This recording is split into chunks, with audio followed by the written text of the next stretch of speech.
We left off yesterday by saying that Paul was drowning in a sea of his own righteousness. Christ threw him a life preserver at that point.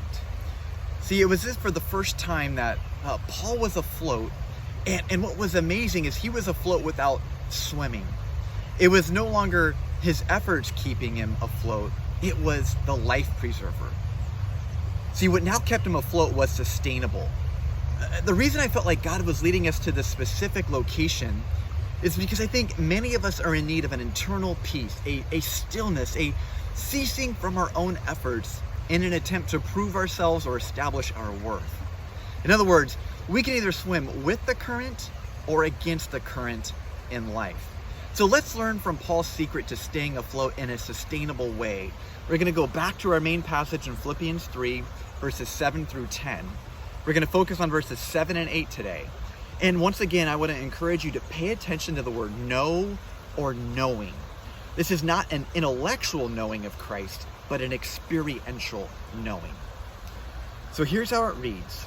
But whatever were gains to me, I now consider loss for the sake of Christ. What is more, I consider everything a loss because of the surpassing worth of knowing Christ Jesus, my Lord, for whose sake I have lost all things. I consider them garbage that I may gain Christ. So down here, it's not uncommon in this fast-moving current, to see some of the ducks down here. And it can be quite comical because what can happen is the ducks, when they're attempting to walk against the current, when it's coming rapidly, they just can stand still. They're just stuck. So the duck is strenuously laboring and tirelessly working, but literally staying in the exact same spot. The current is too strong for her. Sometimes these ducks have babies, and naturally the babies will follow the mama duck right into the current as well. Perhaps without realizing it, we have followed the culture or people in our lives into a perpetual struggle of strenuously laboring and tirelessly working, but staying stuck in the exact same place. And perhaps without realizing it, we may be like the mama duck, leading others into this perpetual struggle against the current. This was the picture of Paul's life before he met Christ. He was unmatched in success, credentials, and pedigree, but something was still missing. He was swimming nowhere fast. See, it wasn't Paul's failures that kept him away from Christ. It was his successes.